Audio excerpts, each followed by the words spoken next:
Alomerabantsika tsirairay avy indray amin'ity sabata fa 20 ny volana janoary ity.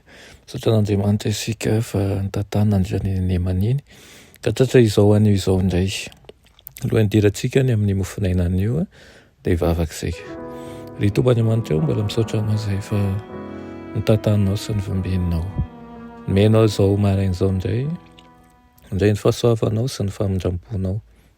Misaotra Tompo manome zava-tsoa anay, misaotra ihany koa manaiky hiaino anay.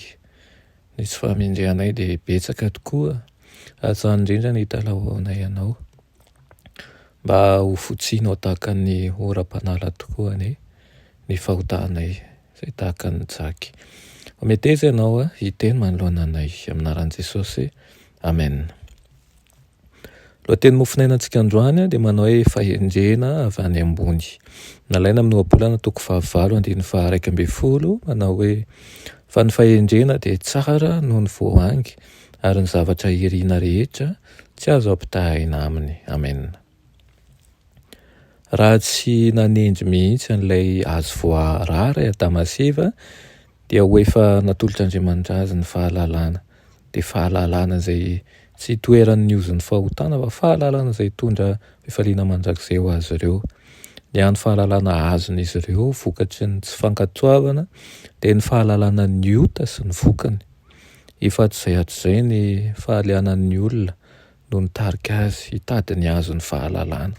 Matetika nefa amin'ny fotoana izay heverany indrindra fa mioty an'ilay voan'ny tena ilaina izy no mahita tahaka ny Solomona teo amin'ny fikarohany rehetra fa zava-poana sy tsinotsinona avokoa izany raha oharina amin'ny siansan'ny tena fahamasinana izay mamoa azy ireo ny vavahadin'ny tanànan'Andriamanitra. Ny fanirian-dazan'ny olombelona dia efa nitady io karazam-pahalalana io izay hitondra voninahitra sy fanandratan-tena ary fahamboniana ho an'ny tenany. Toy izany no nataon'ny Satana tamin'ny Adamasiva.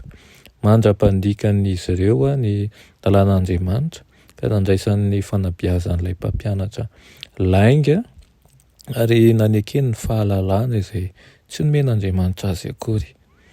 Ary tsarobidy maharitra tahaka ny fiainana mandrakizay ny tena fahendrena marina.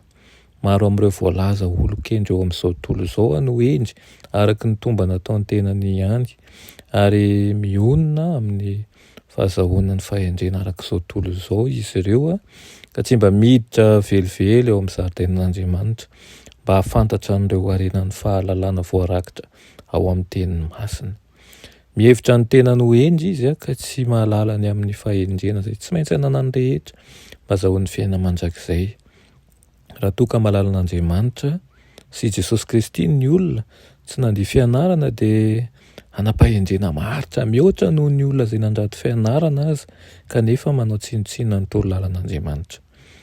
Tokony ho faneliny tongotrao ny fahendrena avy any ambony, ho vaozongozona izay rehetra azo, hozongozonina saingy raha mihorim-paka sy mifahatra amin'ny fahamarinana kosa ianao dia hitoetra miaraka amin'izay rehetra izay tsy azo hozongozonina. Dia ny riko dia hihorim-paka sy hifahatra amin'ny fahamarinana ianao.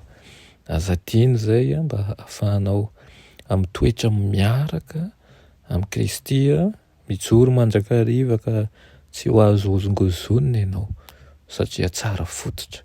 Dia ilay Andriamanitra naharin'izao lanitra sy ny tany izao sy efa nanangana amin'ny maty, efa nandresy ny fahafatesana ka tsy havita hanozongozona anao izay rehetra hafa eo amin'ity fiainana ity.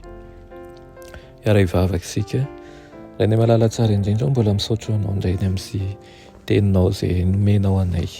Misaotra Tompo satria mampianatra anay ny fahendrena avy any ambony ianao izay tsara lavitra ary matanjaka lavitra mihoatra ny fahendrena eto amin'ity tany ity. Mangataka aminao izay hampitsiriana ao anatinay ny faniriana mba handray an'izany fahendrena avy any ambony izany ka aoka ho lehilahy sy vehivavy izay mifototra sy mifahatra ao aminao mandrakariva izay. Ka na mety misy mahakivy ny amin'ny fiarahamonina hitanay dia tsy angozozy izay satria ianao ny fototra hijoroanay mandrakariva. Ampahirezo ny tsirairay avy satria izay zao mbola mianatra ihany koa miara-dalana aminao, ka ianao Tompo ho elona izy io tanjakay. Amin'ny anaran'i Jesosy, amen.